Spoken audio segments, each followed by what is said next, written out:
Okay, welcome everybody. Welcome to our panel discussion on the future of UK independent education. My name's Andrew Gillespie and I'm just going to introduce our guests today. We're very honoured and lucky to have experts in this sector to share their views and opinions and insights with us. So I'll begin with Suzanne Rowse. I'm sure many of you will know, Director of the British Boarding School Network. Suzanne's been working in boarding school marketing for 23 years. After international marketing roles in industry. And to say, I'm sure many of you will know this, BBSN is a leader in the sector, supporting and fostering successful international marketing and student recruitment, linking British boarding schools and a global network of trusted and valued agents like yourselves through various membership services and high quality events. I think you had an event just recently, Suzanne, is that right?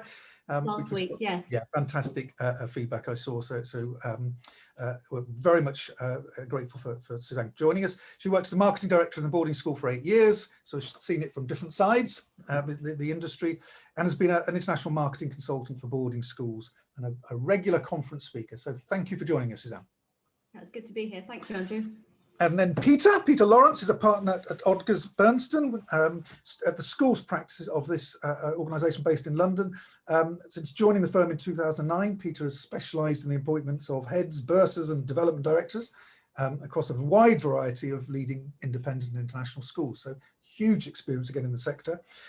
Peter graduated from the University of Exeter with a BA in English and Drama before beginning his executive search career in the Middle East. So again, able to look from different perspectives here. He is an HMC Governor of Churches College in Hampshire and Framlingham College in Suffolk. So we'll be able to bring us views from the search side of things, from schools, from the governing side. And then Jonathan Cuff, Managing Director of Oxford International Education's Group Schools and Colleges and Principal of Doverbrooks. Jonathan's background is fully within the independent boarding sector, has been working in boarding schools for 19 years, huge range of experience of many different roles, from pastoral to housemasters, director of sport and so on, and also beginning a teaching career in PE and religious studies. And there is a link between you two. Is that right, Jonathan and Peter? That yeah. Want to share? I was the reason Peter is where he is today. I owe everything to Jonathan. I can't remember when it would have been, Jonathan, but I think you taught me back at around the turn of the millennium, something like that. Yes, that's fantastic. Jonathan's also been ISI inspector. We were talking about the inspections yesterday, and independently reviewed schools boarding provision in many areas. So as you can see, wealth of experience. Thank you to everybody for joining us on the panel. Thank you for attendees. What we're going to do is ask some questions, beginning with kind of the pandemic and the impact of that on different groups, such as the schools, the agents, families, and so on. We're then going to look at the future and what the future might bring and what the opportunities are and the kind of strengths that have actually emerged from the last 12 months. If you have questions, we would love to take them. You can put them into the chat box and we'll gather them together. We are aiming for to finish by 11, so we'll try and kind of wind up and give some time to Q&As if you can send them in. So let's begin. I will ask, if you don't mind, panel, I'll kind of direct a question at somebody, and then if others want to join in, that would be great. Peter, I'm going to begin with you, if that's all right. So the impact, we're interested in the impact of the pandemic on the school sector from your perspective. What's the consequences and implications of schools being in the last 12 months? Can I throw that to you? Sure. Thank you, Andrew, and thank you for having me here this morning. It's great to be here. I'll try and give a bit of a sort of wide lens on this one, thinking about the sector in broad terms. I mean, the impact of the pandemic, I think, has been wide and varied, and the restrictions imposed to combat the spread of the virus have had a deep and significant impact on independent schools. I think what's most interesting is to see, you know, who's been most significantly affected and who's managed, been able to manage well. And I think across the independent sector as a whole, the larger 3 to 18 day schools have been relatively unaffected. I think with many now actually seeing an increase in demand from families and children looking to transfer out of state education in the UK. And if you turn over to the boarding sector, there's little doubt that boarding schools have suffered by comparison, with the majority losing a significant amount of income that the boarding fees would have generated in the process of discounting that many schools went through the lockdown periods. I think the size and the scale of a school has played a real part, with those smaller, more isolated schools naturally being more vulnerable. I think if you look at prep schools as an example of that, a number of the prep schools that have had a big boarding component to them have now closed, and many more emerging with more powerful senior schools almost week by week. What is clear though is that the boarding schools who have invested in their relationships with families, both in the UK and internationally, and those that have well-established agent relationships have managed much better. I think the key here has been high-quality communication, which has helped to maintain trust and confidence between the school, its families, and its pupils.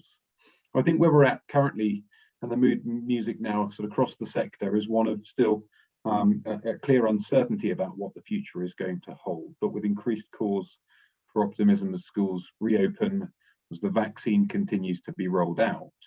But many schools are having to make some really tough decisions.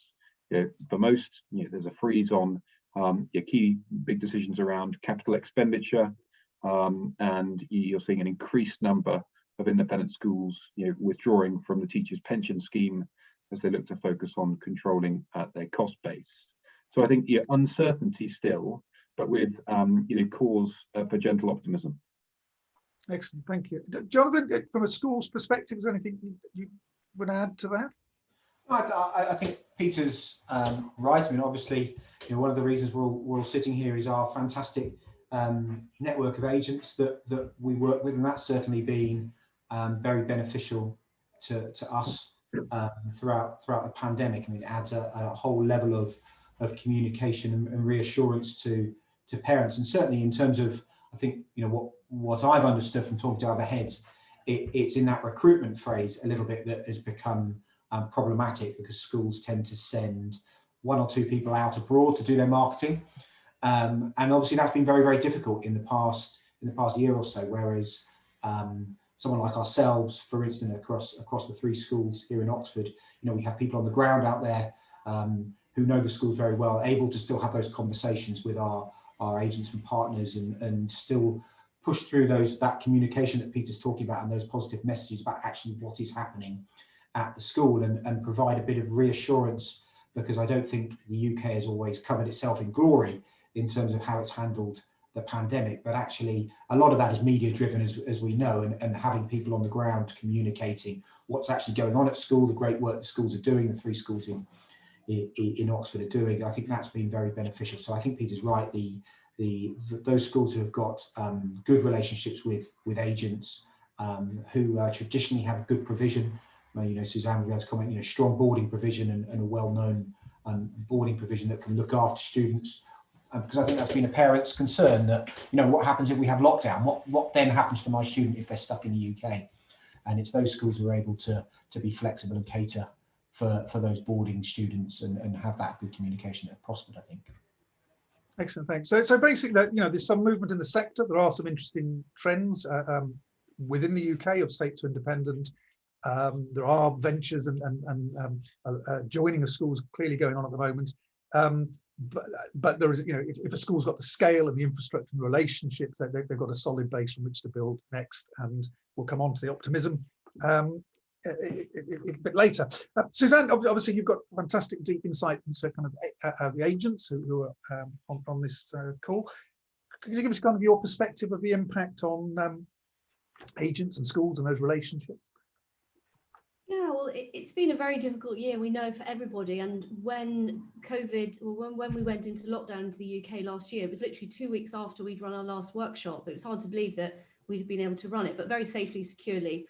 So it's been absolutely devastating. And I know that for many agents, the summer business is critical to their business in terms of financial income.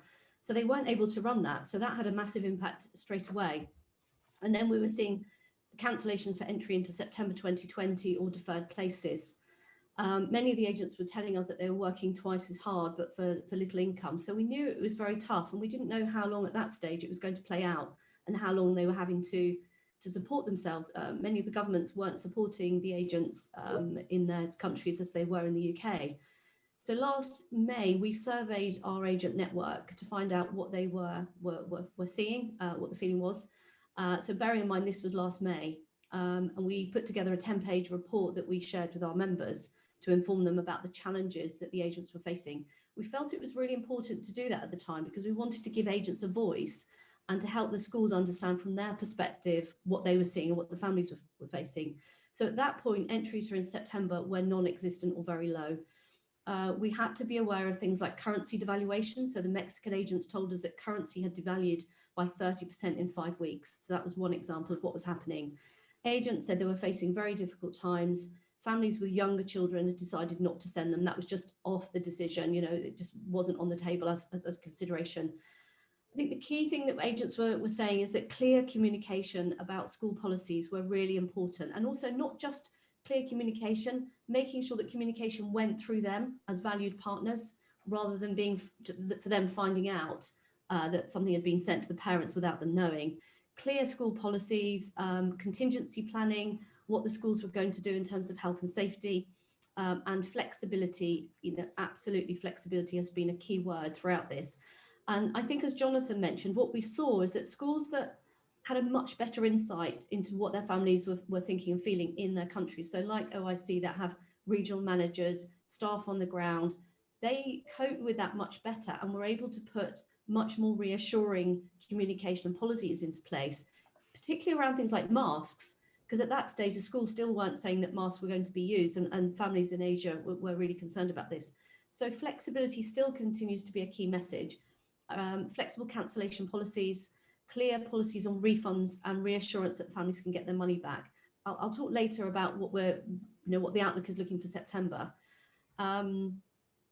Also, what I've been very keen to share with schools, and I've stepped in on a couple of occasions just to help kind of join the communication between finance and the agent, where the marketing department don't know that there's been an issue, and to help the schools think more long term about supporting agents and not just short-termism around refunds and policies. We've been really keen to make sure that the agents have a voice and keeping communication clear, hence the survey. And I've got some up-to-date research based on feedback from our event last week, but I'll share that later. So I think that's it in summary. You know, it's been really challenging. I think we're coming out of it, but it has been tough. Obviously, it's important that schools understand the challenges that agents are facing. And I think more than ever, schools have really valued those partnerships and their partnerships with agents. And there seems to be more of a drive for schools to want to understand what they can do better. And with some of our webinars that we've been running, we've been trying to support that so they can really understand what families in different markets want, not just global, not just international recruitment, but how can we really understand the differences in different markets. I think it's quite interesting, Suzanne. I mean, just from historical experience as well of working in schools that don't necessarily use agents as much as the Oxford International Educational Group schools do, is that there is that kind of misconception slightly of, and I still do it myself occasionally, that we go to send out communication to parents, and Chris Broadhurst, who I'm sure people on the call will know, he kind of occasionally taps me on the shoulder and says, can we just make sure the agents are, know first, because within a lot of the schools, your default as a head is to send your communication to parents, and parents must know first. And actually, you're absolutely right, and Chris is absolutely right when he points out actually the first people the parents will contact is the agent, because the agent's recommended the school as being this fantastic offering, and for the agent to then go, I don't really know what's going on, it is problematic. So we have made a huge effort, certainly in the last 3 years, to direct our communications and make sure our agents, we don't always get it right, but we make sure our agents know in advance about what's going out to the parents. And I think you're absolutely right. It adds another layer of support to the school's position, especially when you're talking about things like fees, which can be quite emotive. Yeah, I think just to add to that, Suzanne, I would also really support the point that you make around the increasing appetite from schools to understand in a bespoke way what the needs and concerns are of families in different parts of the world. I think you'll see that increase significantly as schools recognise post-pandemic that they need to become more responsive, more tuned in, as frankly, they look to find the pockets of opportunity for them to access top pupils in different parts of the world. So that's only going to increase, I'm sure. Mm. It's interesting, those conversations. Communications is that word is being used time and time again. I think in times of such uncertainty and fast change, communicating with a whole group of parents and students and agents, and how you do that, and looking at the media you're using, I think has been really significant. And there are some lessons I think we've learned in terms of which we want to retain for the future in terms of the way you've been doing that. And sometimes it's even if you're communicating that you don't know the answer, but you will know more next week with the speed of change. So I think communications has really been brought to the fore. And you're talking about flexibility and more awareness of needs. If we retain that moving forward, then again that's a positive coming out of this. But from what you're saying, Suzanne, which is clearly some challenging times for agents in terms of external factors and currencies and income and support. But thank you for your role. I'm sure it's much appreciated in terms of voicing that and trying to get schools sensitive and alert to those issues. So that's an important part of obviously what you do. You touched on younger students or families perhaps delaying sending younger students, I think you were saying, and you also touched on summer. Is there, if we talk about the families and the students, is there anything else you've noticed there in terms of patterns? Is it just holding back a bit, more reserved? Is it? Certainly. I mean, as I said, we had the British Boarding Schools Workshop virtual event last week. So the feedback from schools and agents has been coming in since yesterday, and we've asked them what the outlook is for September. I've got one comment here from a Spanish agent who said that parents don't feel reassured at the moment. They're worried about the schools closing again, face-to-face teaching. I think we have to remember, though, that there are different drivers for families in different markets. So in the European, maybe they're coming for a term or a shorter term stay. There's more likelihood, particularly if they're younger, to defer, to delay, whereas the markets where they're sending them longer term to do GCSEs, A-levels or IB, and then on to university, they don't necessarily want to defer, and they're more likely to show that commitment. Although there are definitely some differences in markets, which I'll touch on later. But yes, in terms of families, I mean, there's all sorts of things depending on country specific. We did a masterclass yesterday on Mexico. So we had a couple of our key Mexican agents sharing with us what's happening there. The students haven't been in school since March 2020, so they haven't physically been in school at all for a whole year. Yeah. So I'm sure they're absolutely desperate to get back and to be doing learning. So there's that aspect that, as I said, the kind of shorter term will want to delay or not do it because the online learning is just not what they're buying in terms of that boarding experience. Affordability is key. A lot of our agents, particularly maybe more so in Europe, are asking the schools to be sensitive about deposit levels. Traditionally, they have been full-term fees, so anything from sort of £10,000 up.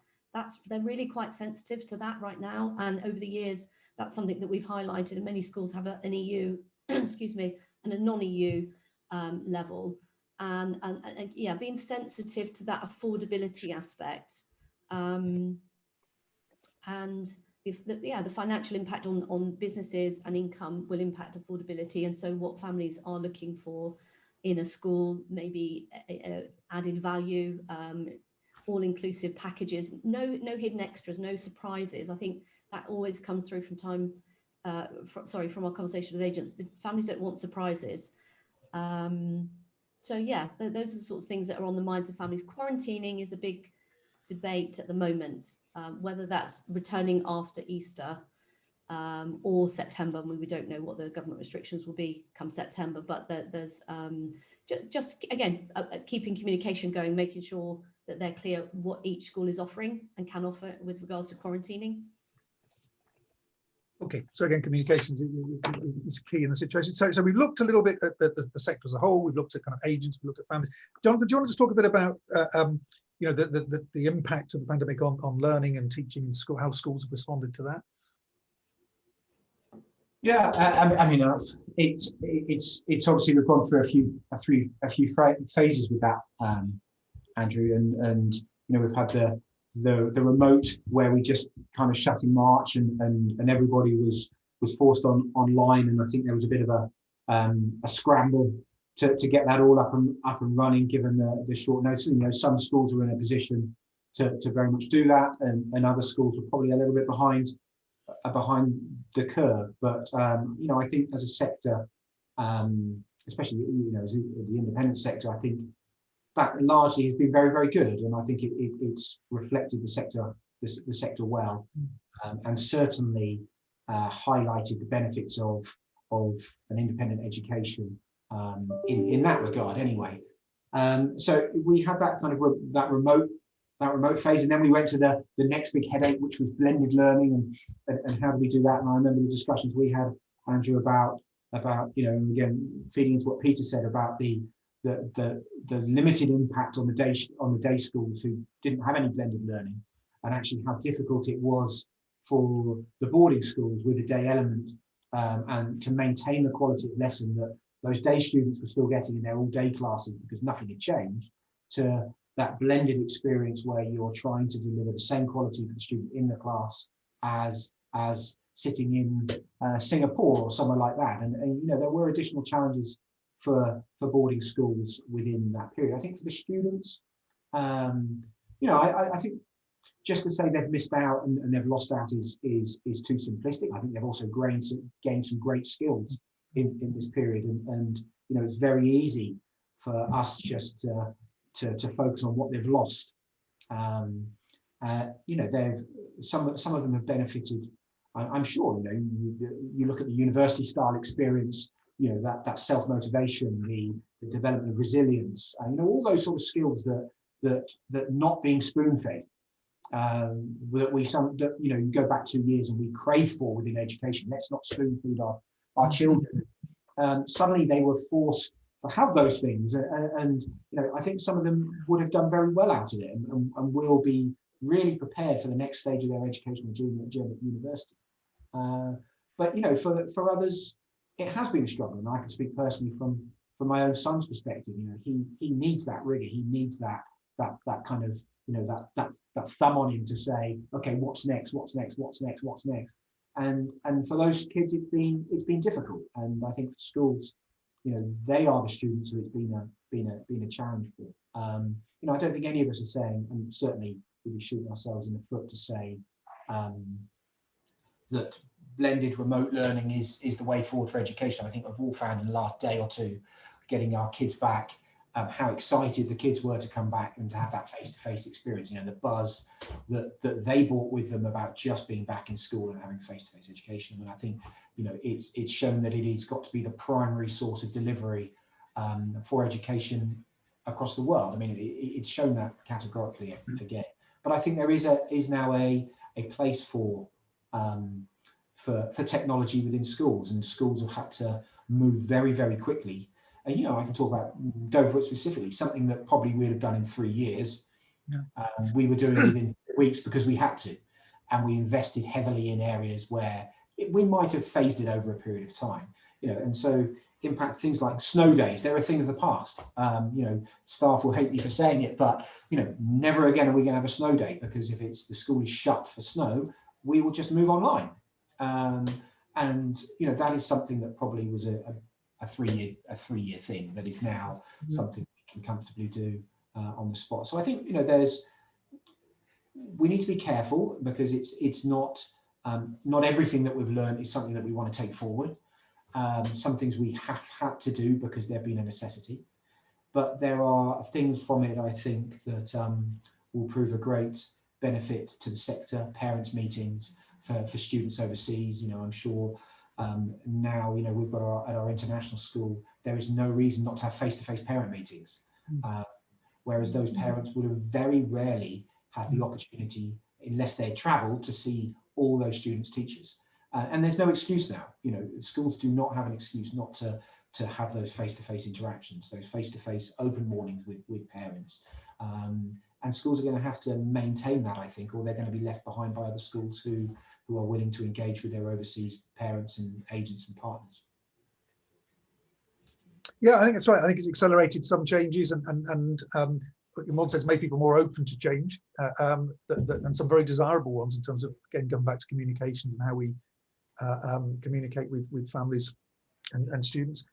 The words you're using is interesting. We did a thing on future skills yesterday, and we were talking about resilience and creativity and agility and all this sort of stuff. And you're right. Teachers as well. I think the upskilling and learning, across the sector by everybody has been pretty extraordinary in most cases. And some of that we want to retain, I think. So and take it with.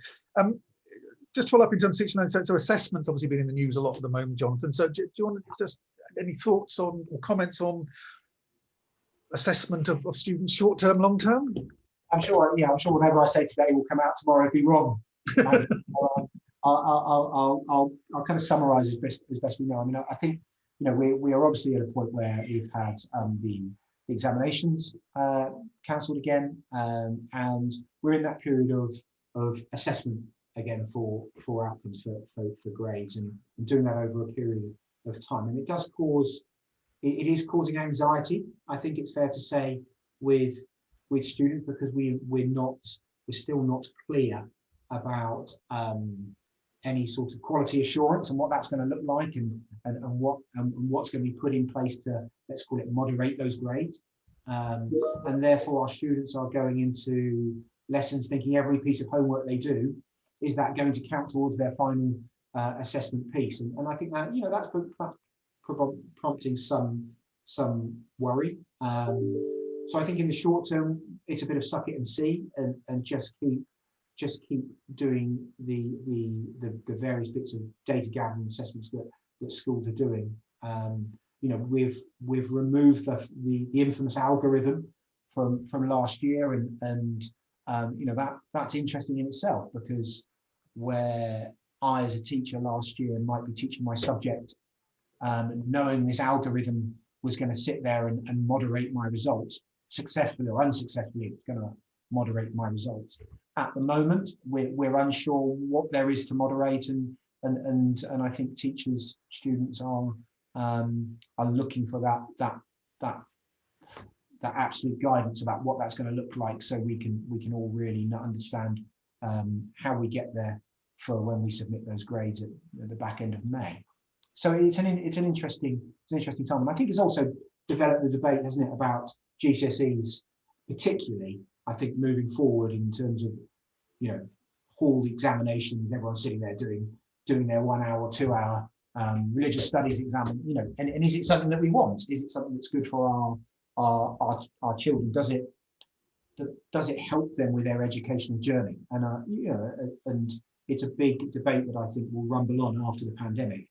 And we need to consider, I think, with it, what's the best for them? What's the best process for the students? Not what's best for us as schools or best for employees at that particular time, but what's the best for our students on that academic journey to their future employer, to A levels, to BTECs, whatever it is.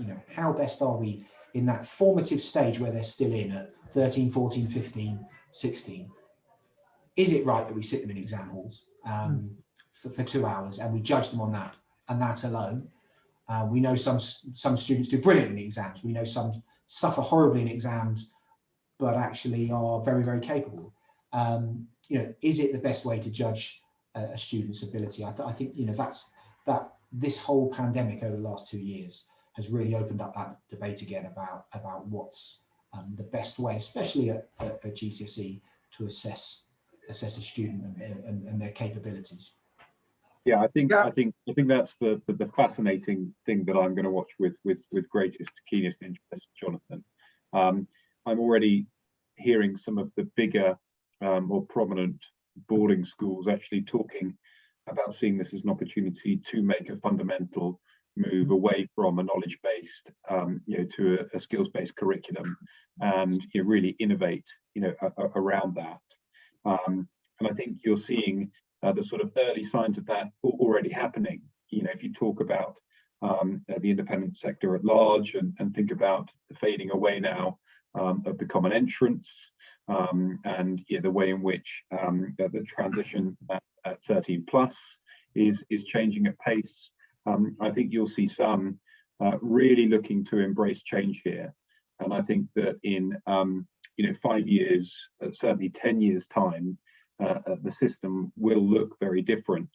I know that there's going to be a push on this also from the state sector, and some of the more ambitious, larger multi-academy trusts, going for curriculum models which are much more about pathways to vocational routes into the world of work. And I think those type of programs are going to play a more significant role too. So I think that's really exciting, really interesting. Yeah, I mean, again, we were talking yesterday about knowledge versus skills. We were talking about Pearson are doing a survey at the moment of how are you developing certain skills, and then how are they being assessed at the moment, and other ways of developing that. I think use of technology in assessment is going to be interesting. The OECD did some interesting stuff on, we tend to assess at the end rather than assessing how people actually learn to get there. So there's all sorts of things. So that that's all in the air at the moment, I think, and it's making us look at this stuff. So I mean, it's longer term, but it's some interesting thoughts going on, and that brings us on to kind of looking ahead and kind of where the independent sector is headed. Suzanne, you said you kind of had the survey results and stuff you've got. Perhaps you could share some of that with us. Yeah, absolutely. So it's been interesting to kind of know what everybody's thinking. So through the workshop last week, schools and agents had a chance to discuss and just get a feel for what's happening. Since the beginning of the year, when we saw the rollout of the vaccination, I was starting to feel that it's likely to be a busy summer, and starting to advise schools that they should make sure that their admissions departments are well staffed through the summer term and the summer holidays, because that's sometimes an issue where they kind of close down and off they go. And that seems to be played out. The feedback that I've been reading since yesterday is that there is more positivity. There's mixed feelings depending on markets. So I think there's more hesitation in the Chinese market. That's where we're seeing most concern, more hesitance. And I think that's where there's been more of a negative media impact on that market. So there's mixed feelings from the schools as well. Some are saying they're almost full. Numbers are looking very good. Some are concerned, but there's cautious optimism as inquiries rise. There's more inquiries for the older students, so those wanting to come to do GCSE or A-level or IB. Parents not willing to commit just yet, and agents are asking schools to be flexible again about the cancellation policies and being able to commit without any risk. So that's coming through very strongly. And I think agents are wanting to get the families to commit, but asking the schools to work with them to get that commitment sooner, rather than having a very, very last minute onslaught of applications and last minute inquiries, which is going to be difficult for the sector to handle if they all do come in at once. So cautious optimism.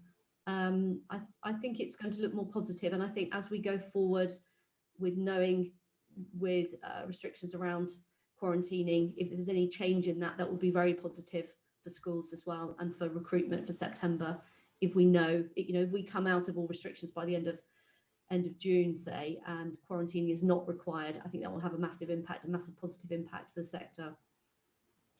Isn't it, Suzanne? Because actually you've got it's kind of linked into everything that we said, because you've got, exactly what you said about the summer and admissions departments being fully stocked and ready to go to respond to queries coming in from agents. And we know about things like turnaround times for those applications are very important to agents and how they operate. But it's going to be, and it get linked to Peter, it's going to be those schools who are financially stable that can actually bolster their admissions departments after the significant discounts and theme admissions that they've given over the past 2 years.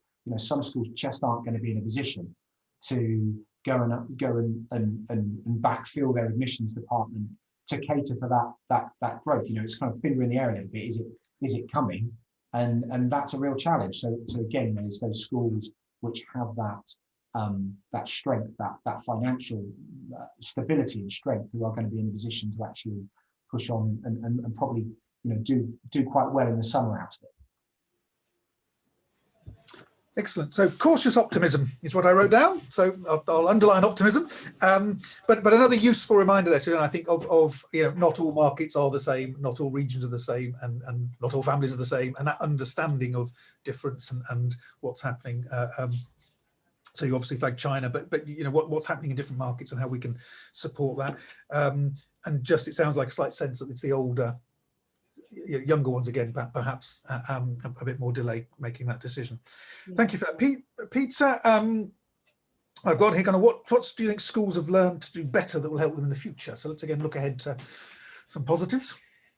Yeah, I mean, I think the obvious one, to come back to here is remote learning. The answer that you perhaps expect me to give, but I think it is just worth pausing on this for a moment, just to recognise the significance of the last 12 months for teachers, actually, especially in some of the more traditional, rural boarding schools, because I've heard many heads of those type of institutions in more positive moments say, listen, this is the best professional development that the staff here have had arguably in their careers.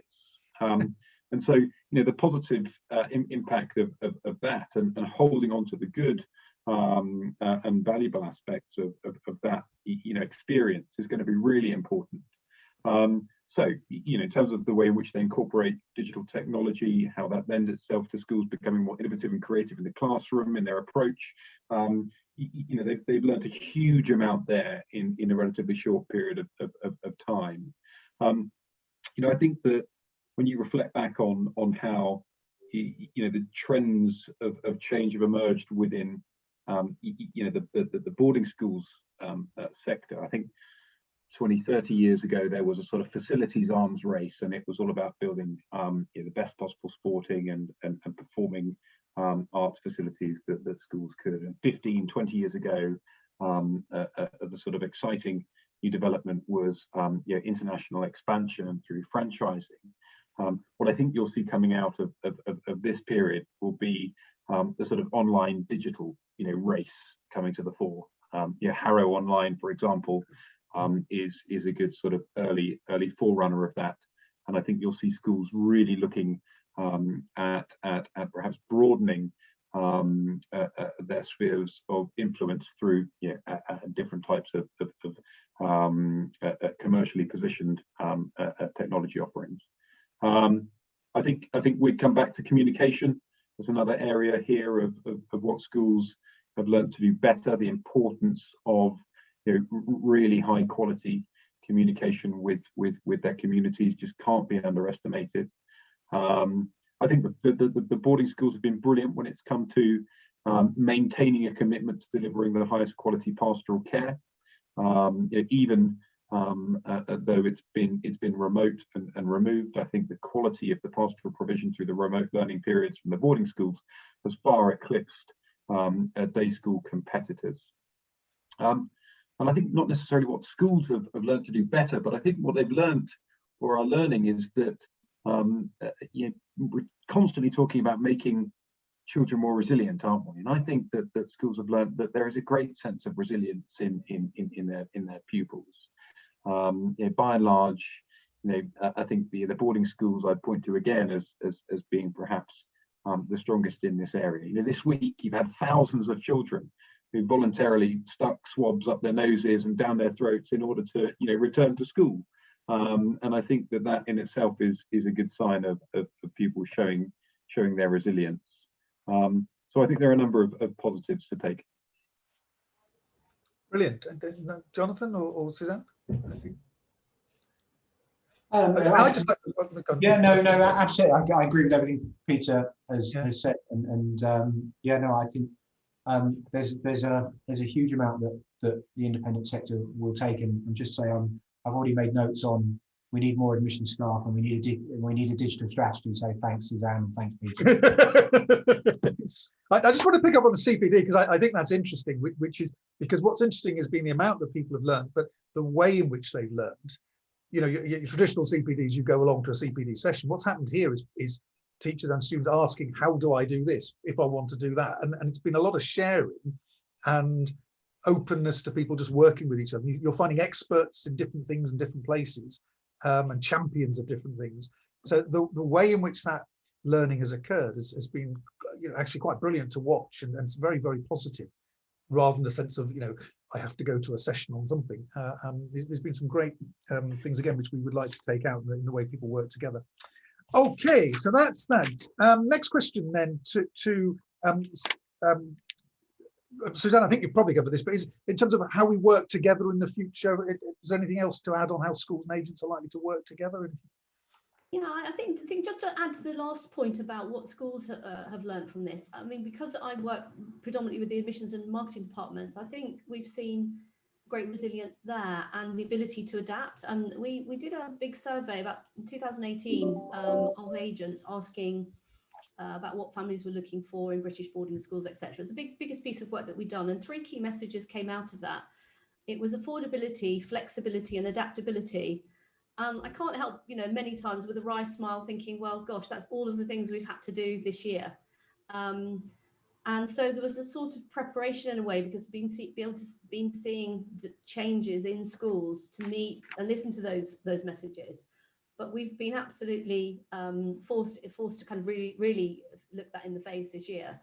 I think what I'm seeing already is a pivot within the admissions and marketing departments, and there's been a kind of ripple of new jobs, and Peter might sort of pick up on this, for digital skills, digital staff, more digital skills within that department. And of course, that's going to be, they've realised now why that is important. But also, I think there'll be a real focus on that. And whilst digital can sometimes be dehumanizing, I think in some way through this, it's become, somebody said to me recently, it's humanized business, because if you're on a Zoom call and the cat walks past or the children walk past in the background, we're just used to that now. And it's quite nice, isn't it? With people doing the workshops online, rather than just sitting in a room together, you're kind of more aware of where they are in different parts of the world. So I think there's been a sort of humanization there. But I think we'll see a reshaping of some of the departments. I think they'll really start to think about the skills that they need and where they can best spend their time. So how to work smarter, not harder, because some of them have said that having Zoom calls with families overseas has been a really good use of time. It's really helped them build up those relationships, whereas perhaps they might have come to visit, but there's been more ongoing kind of relationship building through using the technology. I think that's really positive. It's going to be a challenge, I think, as we transition as a sector. So we face the change, now we're transitioning and really having to reflect on what we do. It's going to take some soul searching, I think, to really understand, because we know that many schools are doing, they have small departments and they're globally marketing. But I think this has really given us time to reflect. And I think organisations like OIC, where you've got regional managers and can feed into that central activity, you're very well poised to do that very well, and be a leader, or continue to be a leader in the sector to do that, compared with, schools that are standalone organisations and just have 1 or 2 people who are trying to do it. So I think that's going to be interesting to watch how schools continue to transition. It's interesting, Suzanne, and it's certainly about not dropping the ball, isn't it? About what we've learned, and like this sort of communication about how familiar people are with it, and not just forgetting that as we move forward, both as teachers, about how you teach blended learning or online great classes online, and how you learn well online. And I know we've had preliminary discussions about, can we find 3 days in the calendar, or 4 days in the calendar where actually there is no pandemic, but we teach online. That actually we say it's an online delivery day, so our staff continue to understand the developments and the innovations in online technology, and our students continue to understand the decorum that's needed in online lessons and how they should act and how they should learn. Because instead of just parking it, because that's what we'll do if everything goes back to normal, we're not, unless we find time to actually say this is what we're doing, we're not going to do it again. So we're even talking about, can we find time in the school calendar to actually say, okay, this is going to be 3 days where the school's not open and we teach online, just to keep those skills going. Excellent. Peter, if we just ask you for a second to put on your governor hat and look at challenges or opportunities for the future. I mean, you've talked actually about digital strategy, I think, and you've talked a bit about finances. Is there anything else not necessarily pandemic link, but just Yeah. just what's on the horizon for UK schools. Yeah, I think it is still really uncertain and challenging. I mean, we've talked about you know, a real need now for schools to be able to control their cost base, you know, going forwards. You know, I think as we enter a period of time ahead, which, you know, could be a recession really, and an economic downturn likely, I think that's going to be critical. I think that, you know, for governors, there's a real sense now about focusing also not just on the commercials, but also the well-being of, you know, staff and pupils. You know, let's not underestimate just how draining, you know, this period of time has been emotionally for people, and I think there's a big welfare you know, issue that we're going to have to really watch very, very carefully and manage effectively and proactively. So those, I think, are some of the challenges. You know, I think the opportunities emerging are different and interesting ones. You know, there will be, I think, after a period of sort of lockdown where people have been at home, a real sense of growing appetite for a holistic, you know, boarding you know, education. And I think that what you'll see in the boarding schools is a preparedness to really now start to offer boarding in a truly bespoke way. So flexibility is going to increase. So more schools, I think, going for full weekly, you know, flexi boarding offerings to try and broaden you know, their appeal to a wider market. The digital innovations, you know, we've already touched on, both pastoral and academic. But I think also, just picking up on a point that Suzanne was making about, you know, your infrastructure at Oxford International, I think you will see the sector changing shape, and I think many will see, you know, an opportunity in joining a group, you know, becoming part of a sort of foundation of schools. I think you'll see that movement of schools coming together, joining forces, really emerging quite quickly into the next 2, 3, 4, 5 years. Interesting, very interesting.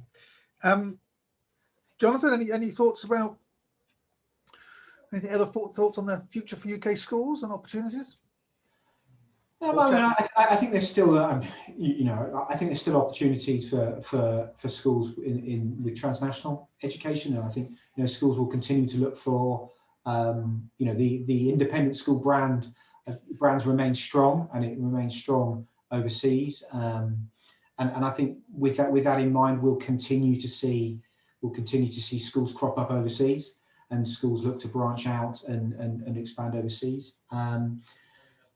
I think Peter's absolutely right. The digital thing will be kind of the next school's mini arm race. We'll see how far that develops. But ultimately, you know, schools are going to need to find their own USPs, to find their, you know, their unique selling points, and differentiate themselves from the myriad of other options that they've got when parents and agents are choosing schools in the UK.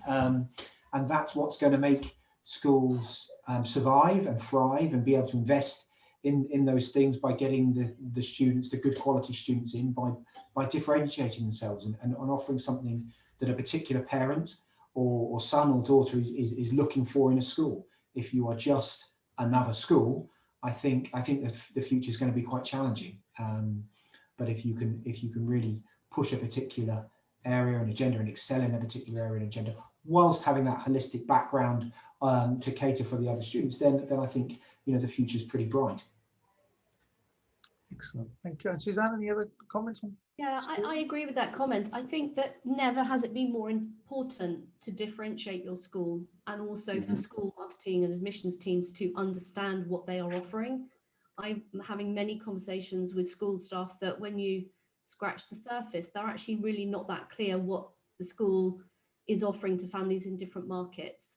And so last week, for example, I was saying, use the opportunity to talk to your agents, because they know better than anybody what their families in that country will like about your particular school. So it's really important that they understand that, because marketing traditionally across the sector has been a bit bland and difficult for agents to understand the differences between different schools. So that's more important there. But I agree with the comment about groups. I think we've already seen announcements over the last couple of weeks about mergers and absorption into foundations and groups. I definitely see that's been a trend that's been accelerated. I think that in a way there's an opportunity for agents to have a bigger voice, because schools are listening. They're actively listening now to what agents are saying, and that's a really positive thing, because we've been championing that for a long time. But within schools there can be different pockets, different cultures about how well they welcome the voice of agents and international families. But I think even the role that marketing admissions play, that can not always be given the credit that's due within schools. And having worked in a school, I've experienced that too. But many staff have told me that their work has been recognised more during the pandemic, and there's certainly more of a focus on the recruitment and the value of recruitment, because obviously it impacts directly on jobs and the viability of schools. So I think that's a positive thing. So there are some real positives coming out of this, lessons that we've learned. Agents have told us that schools will be judged on the way that they've dealt with the pandemic, how students have been dealt with communication. So it's sort of giving them an opportunity to see, how they really respond in a crisis. And then also, I think there's an opportunity. One agent told us that families, I think it was Japan actually, families in Japan basically had a better, more intangible insight into what the school was doing and how they deliver their education, the style of education. I think there's got to be an opportunity here. How do we harness that to market what we do, to kind of, to put it into front of the families in terms of what we do, this amazing brand of education that we have and how we do it. And that's become or more at the forefront of my mind at the moment through some of the discussions I've been having with agents about the different style of learning in different countries. I think unless we know and understand that, we don't then again know how to promote the benefits of the style and the quality of what we're doing here. So yeah, I think there's some great opportunities of things that we've learned. Fantastic. So I've scribbled down things so that the schools need to manage their costs as ever, but keep a focus on their costs, differentiate as ever, but even more important, understand what you do well and make sure you communicate it well.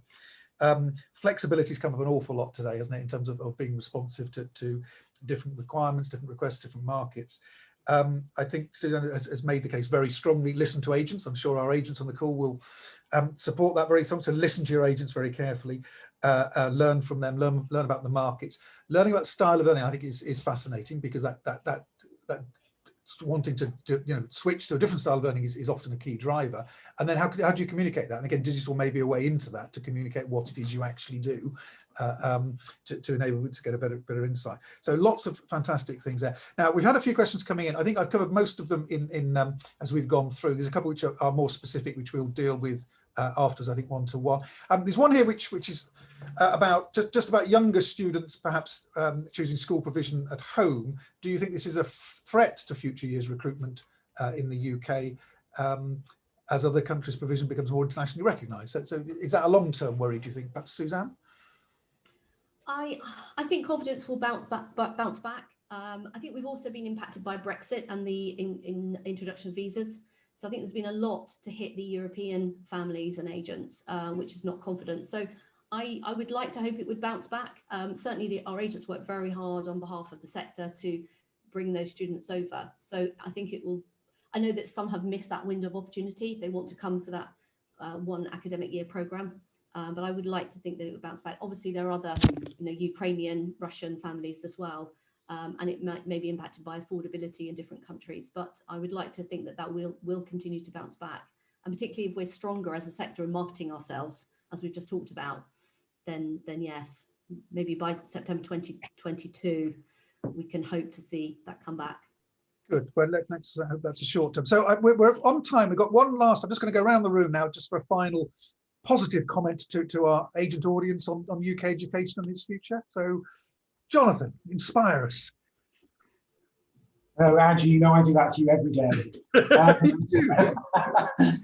No, I mean, I think what's come out of it from the conversation for me, it's been really interesting, as I made a couple of of cheeky notes. But there is a bright future for the boarding schools. And just picking up just briefly on Suzanne's last comment after your question, again, about the challenge from overseas schools to the British boarding sector.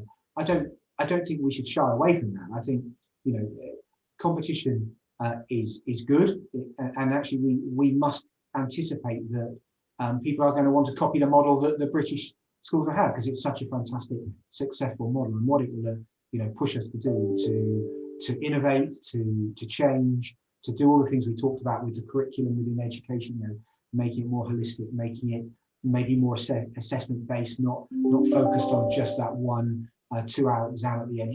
These innovations are always driven by competition, and independent education isn't cheap, and for us to be able to continue welcoming families from abroad, we've already moved into a world where far more schools are welcoming the influence of agents and working with agents and their partners. And we need to adapt, we need to modify, and we need to carry on doing that. And I think it's great for the sector. And I think actually, if we can get through the next term and we can see a clear vision and path ahead with the pandemic, I think schools who are set for September will be in a stronger position, both internally and probably with the external view ahead. So yeah, I think it's been difficult, but I think it could be really positive moving forward. Yeah, I'm inspired. Suzanne, do you have a last message to the audience? Well, I guess the government message that we keep hearing about is sort of bouncing back better. And as an organisation, we're looking at everything that we do and how can we bounce back better. We're using the time to reflect on what we do and what adds most value to our clients as the agents or the schools. So we've all got to learn from this and make the most of the opportunity, really. I think that those schools and agents that do that will thrive and survive. So I think that as a positive message, the schools are very, very much open to international students. They're working really hard to show that it's open doors. Yeah, we've been through Brexit. We've been through all sorts of, it's just another challenge, but we're very much open, and we value the agents. Thank you for everything that you're doing to work on behalf of the schools. And we hope you feel supported by us and by the schools through this difficult time. So thank you for everything that you're doing. Excellent. Yeah. Peter?